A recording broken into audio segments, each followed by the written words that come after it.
ಮಳೆಯ ಹರಿಸಿ ತಿಳಿಸೇ ಬಿಡುವೆ ಪ್ರೀತಿಯ. ನನಗೆ ಆರ್ಡರ್ ಮಾಡೋದಕ್ಕೆ ನೀನೇನು ಈ ಹಾಸ್ಪಿಟಲ್ ಓನರ್ ಅಲ್ಲ. ಆಫ್ಟರ್ ಆಲ್ ನನ್ನ ಕೈ ಕೆಳಗಡೆ ಕೆಲಸ ಮಾಡೋ ನರ್ಸ್ ನೀನು. ಅದನ್ನ ಮನಸ್ಸಿನಲ್ಲಿಟ್ಕೊಂಡು ನಾವೇನು ಕೆಲಸ ಕೊಡ್ತೀವೋ ಅದನ್ನ ಮಾತ್ರ ಮಾಡು.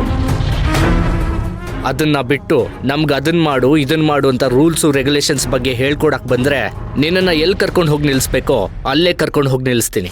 ನಾನೇನ್ ರೂಲ್ಸ್ ಬಗ್ಗೆ ಮಾತಾಡ್ತಿಲ್ಲ ಸರ್. ನೋವಲ್ಲಿ ನರಳ್ತಾ ಇರೋ ವ್ಯಕ್ತಿನ ನೋಡಿ ಅಂತ ಹೇಳ್ತಿದ್ದೀನಿ. ಪ್ಲೀಸ್ ಕರುಣೆ ತೋರಿಸಿ. ಸೂಪರ್ ರಾಧಿಕಾ, ಬೇರೆಯವ್ರಿಗೋಸ್ಕರ ನನ್ನ ಹತ್ರ ಹಲ್ಗಿಂಚೋ ಹಂತಕ್ಕೆ ಬಂದಿದ್ಯಾ?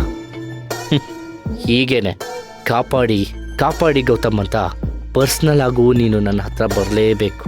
ಬರ್ತೀಯಾ? ಆ ದಿನಕ್ಕೋಸ್ಕರನೇ ನಾನು ಕಾಯ್ತಾ ಇದ್ದೀನಿ. ಡಾಕ್ಟರ್, ಬೇರೆ ಹಾಸ್ಪಿಟ್ಲಲ್ಲಿ ಕಾಪಾಡಕ್ಕಾಗ್ದೇ ಇರೋ ಎಷ್ಟೋ ಪೇಷಂಟ್ಸ್ನ ನೀವ್ ಕಾಪಾಡಿದ್ದೀರಾ. ಇವ್ರನ್ನೂ ಹಾಗೆ ಕಾಪಾಡಿ ಡಾಕ್ಟರ್. ಏಯ್, ನಾನು ಏನು ಹೇಳ್ತಾ ಇದ್ದೀನಿ ಅಂತ ಅರ್ಥ ಆಯ್ತಾ? ನಾನು ಟ್ರೀಟ್ಮೆಂಟ್ ಕೊಡೋದಕ್ಕೆ ರೆಡಿ ಇದ್ದೀನಿ, ಆದರೆ ದುಡ್ಡೆಲ್ಲಿ? ಸರ್, ಬರೀ ದುಡ್ಡು ಅಂತ ದುಡ್ಡಿಗೆ ಬೆಲೆ ಕೊಡ್ಬೇಡಿ. ಅಷ್ಟೇ ಬೆಲೆನ ಮನುಷ್ಯನ್ ಪ್ರಾಣಕ್ ಕೊಡಿ. ಒಂದ್ ಪ್ರಾಣ ಕಾಪಾಡೋ ಪುಣ್ಯದ ಕೆಲ್ಸನ ಬಿಸ್ನೆಸ್ ತರ ನೋಡ್ಬೇಡಿ. ಇಲ್ಲಿಗ್ ಬರೋರೆಲ್ರೂ ಈ ಜಾಗನ ದೇವಸ್ಥಾನ ಅಂತ ಅನ್ಕೊಂಡಿದ್ದಾರೆ. ಡಾಕ್ಟರ್ಸ್ನೆಲ್ಲ ದೇವರ ತರ ಭಾವಿಸ್ತಾರೆ. ಒಂದ್ ಕಡೆ ಬಿಸ್ನೆಸ್ ಆಗಿದ್ರು ಅದ್ರಲ್ಲಿ ಸ್ವಲ್ಪನಾದ್ರೂ ಮಾನವೀಯತೆ ಅನ್ನೋದಿರ್ಬೇಕಲ್ವಾ? ದುಡ್ಡಿರೋರ ಹತ್ರ ದುಡ್ಡು ತಗೊಳ್ಳಿ, ಇಲ್ದೇ ಇರೋರ್ಗಾದ್ರೂ ಕರುಣೆ ತೋರಿಸಿ. ಏಯ್, ಈ ಉಪದೇಶನೆಲ್ಲ ನಿಮ್ಮ ಮನೆಯವ್ರ ಹತ್ರ ಇಟ್ಕೋ, ನನ್ನ ಹತ್ರ ಬೇಡ. ಇಲ್ಲಿ ನಾನು ಹೇಳಿರೋದಷ್ಟೇ ನಡಿಬೇಕು. ಇದಕ್ಕೂ ಮೀರಿ ನೀನೇನಾದ್ರು ಮಾತಾಡಿದ್ರೆ ಅಷ್ಟೇ, ಹೇಳಿದ್ದೀನಿ. ಡಾಕ್ಟರ್, ನಾನು ಹೇಳೋವರೆಗೂ ಆ ವ್ಯಕ್ತಿಗೆ ನೀವು ಟ್ರೀಟ್ಮೆಂಟ್ ಕೊಡಬಾರ್ದು. ಅವನಿಗೇನಾದ್ರೂ ಸರಿ, ನೀವು ಆ ಕಡೆ ಹೋಗಬಾರ್ದು. ಅಮ್ಮ ಸಮಾಜ ಸೇವಕಿ, ಅವನ BP ಲೆವೆಲ್ಲು ಜಾಸ್ತಿ ಆಗ್ತಾನೆ ಹೋಗ್ತಿದೆ. ಹೀಗೆ ಜಾಸ್ತಿ ಆಗ್ತಾ ಹೋದ್ರೆ ಅವನ ಪ್ರಾಣಕ್ಕೆ ಅಪಾಯ. ಮೊದಲು ಟ್ರೀಟ್ಮೆಂಟ್ಗೆ ಕಟ್ಟಬೇಕಾಗಿರೋ ದುಡ್ಡನ್ನ ಕಟ್ಟಿ ಅವನ್ನ ಕಾಪಾಡೋದು ನೋಡು. ಇಲ್ಲ ಅಂದ್ರೆ ಅವನ ಪ್ರಾಣ ಇಲ್ಲೇ ಹೋಗುತ್ತೆ. ಡಾಕ್ಟರ್, ರಾಧಿಕಾ ಮಾತಿನ ಮಲ್ಲಿ. ನನಗೆ ಅವಳ ಬಗ್ಗೆ ಚೆನ್ನಾಗಿ ಗೊತ್ತು. ಅವಳ ಮಾತಲ್ಲಿ ಮನೇನೂ ಕಟ್ಬಿಡ್ತಾಳೆ, ಮನೇನೂ ಹಾಳು ಮಾಡ್ತಾಳೆ.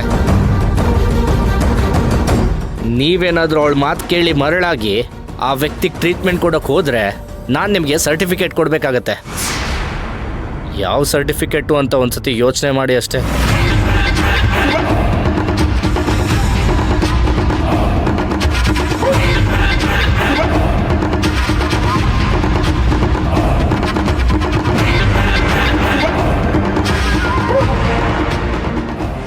I'm sorry doctor.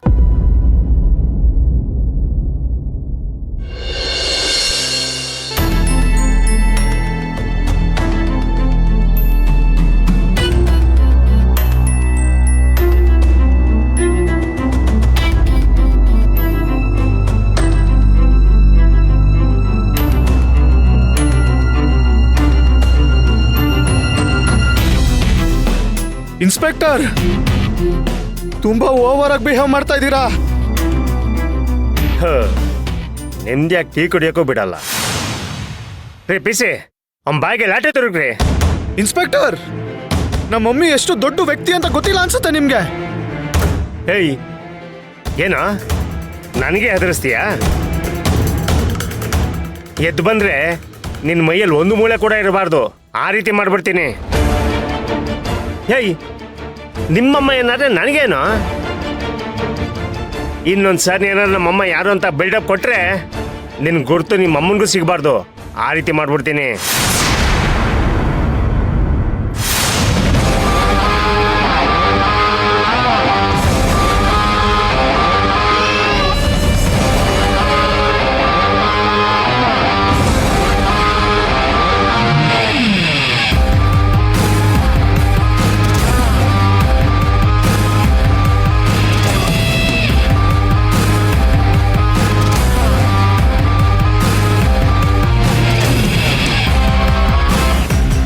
ನನ್ನ ಮಗ ಎಲ್ಲಿ?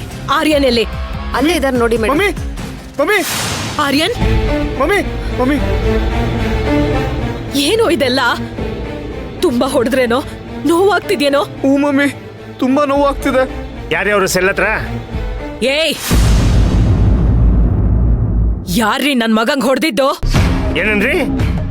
ಏನ್ರ ನಾನು ನಿಮ್ಮ ಮನೆ ಆಳಲ್ಲ, ಮರ್ಯಾದೆ ಕೊಟ್ಟು ಮಾತಾಡಿ.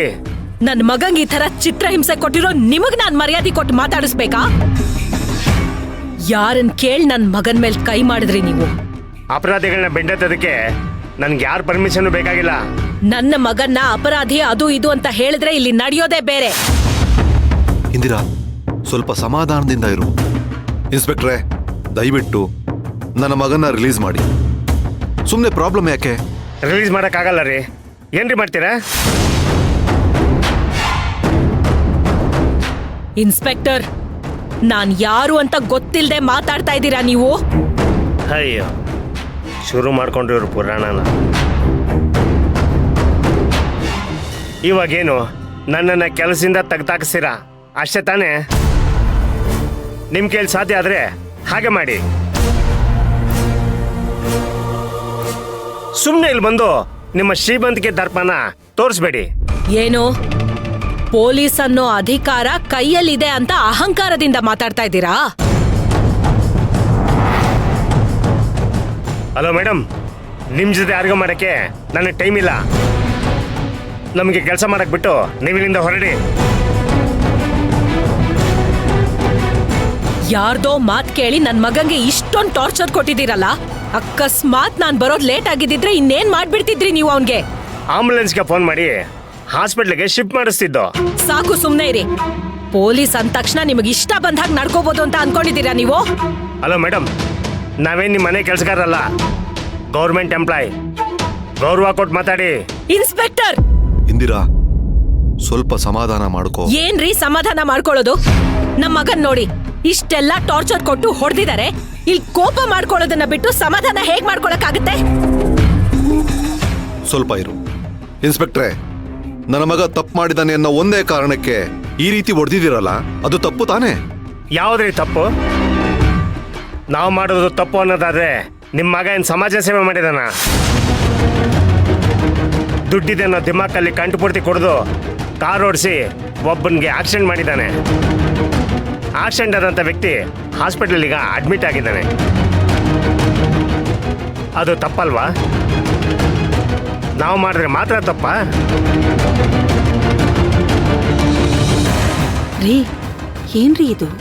ಈ ಪೊಲೀಸಪ್ಪ ತುಂಬಾನೇ ಕಿರಿಕ್ ಮಾಡ್ತಿದ್ದಾನೆ. ಏಯ್, ನಿನ್ ಬಾಯಿ ಮುಚ್ಕೊಂಡು ಸುಮ್ಮನೆ ನಿಂತ್ಕೋ. ಏನಾಗುತ್ತೆ ಅಂತ ಸುಮ್ಮನೆ ನೋಡು ಅಷ್ಟೇ. ಮಕ್ಕಳನ್ನ ಸರಿಯಾಗಿ ಬೆಳೆಸೋ ಯೋಗ್ಯತೆ ಇಲ್ಲ. ಇಲ್ಲಿಗೆ ಬಂದು ನಾನ್ ಮಾಡಿರೋ ತಪ್ಪು ಅಂತ ಹೇಳ್ತಾ ಇದ್ದೀರಾ? ಇನ್ಸ್ಪೆಕ್ಟರ್, ಈ ಇಂದಿರಾ ಯಾರು ಅಂತ ಗೊತ್ತಿಲ್ಲದೆ ಮಾತಾಡ್ತಾ ಇದ್ದೀರಾ? ಇದ್ ನಿಮಗ್ ಒಳ್ಳೇದಲ್ಲ. ನೋಡಿ, ನಿಮ್ಮ ಬಿಲ್ಡಪ್ಗೆಲ್ಲ ಹೆದರ್ಕೊಳ್ಳಲ್ಲ ನಾನು. ನೀವ್ಯಾರಾದ್ರೆ ನನ್ಗೇನ್ರಿ? ನಿಮ್ಮ ಮಗ ಮಾಡಿರೋ ತಪ್ಪಿಗೆ ಅವನು ಒಳಗಡೆ ಇದ್ದಾನೆ. ನನಗೆ ಕೆಲಸ ಮಾಡಬಿಟ್ಟು ಇಲ್ಲಿಂದ ಹೊರಡಿ. ರೀ ಅಡ್ವೊಕೇಟ್, ಇವ್ರಿಷ್ಟೆಲ್ಲ ಮಾತಾಡ್ತಾ ಇದ್ರು ನೋಡ್ಕೊಂಡು ಸುಮ್ನೆ ನಿಂತಿದ್ದೀರಲ್ಲ. Inspector, this is too much. ನೀವು ಮಾಡ್ತಿರೋ ತುಂಬಾ ದೊಡ್ಡ ತಪ್ಪು. ನೀವು ರೂಲ್ಸ್ನ ಬ್ರೇಕ್ ಮಾಡ್ತಿದ್ದೀರಾ. ಇದು ನಿಮ್ಗೆ ಒಳ್ಳೇದಲ್ಲ. ಏನ್ ಸರ್ ನೀವು? ಇವ್ರಿಗೇನೋ ರೂಲ್ಸ್ ಗೊತ್ತಿದ್ದೀರಾ ಮಾತಾಡ್ತಾ ಇದ್ದಾರ ಅಂದ್ರೆ, ಅಡ್ವೊಕೇಟ್ ಆಗಿ ನೀವು ಹಾಗೆ ಮಾತಾಡ್ತಾ ಇದ್ದೀರಲ್ಲ. ನೀವು ಇವ್ರಿಗೆ ಅರ್ಥ ಮಾಡಿಸಿ ಹೇಳಬೇಕು. ನಾನ್ ಹೇಳಿದ್ರೆ ನಿಮಗ ಅರ್ಥ ಆಗಲ್ಲ ಅಲ್ಲ? ಇರಿ, ಅರ್ಥ ಮಾಡಿಸ್ತೇನೆ. ನನ್ ಫೋನ್ ಕೊಡ್ರಿ.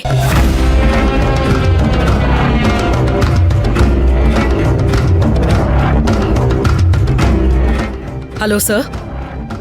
ಹಲೋ ಮೇಡಮ್, ಸರ್ ಒಂದು ಮೀಟಿಂಗ್ ಅಲ್ಲಿ ಇದ್ದಾರೆ. ಅದಾಗಿದ ತಕ್ಷಣ ನಿಮ್ಗೆ ಕಾಲ್ ಮಾಡ್ತಾರಂತೆ ಮೇಡಮ್.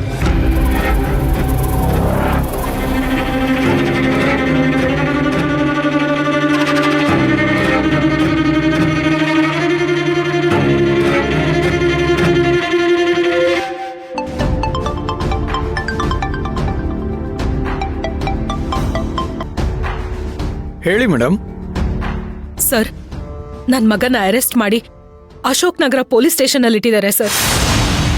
ಅಷ್ಟೇ ಅಲ್ಲದೆ ಅವನಿಗೆ ಸಿಕ್ಕಾಪಟ್ಟೆ ಹೊಡೆದಿದ್ದಾರೆ ಸರ್. ಏನು, ನಿಮ್ಮ ಮಗನ್ನ ಅರೆಸ್ಟ್ ಮಾಡಿದಾರಾ? ಅವ್ರೇನ್ ತಪ್ಪು ಮಾಡಿದ್ರು?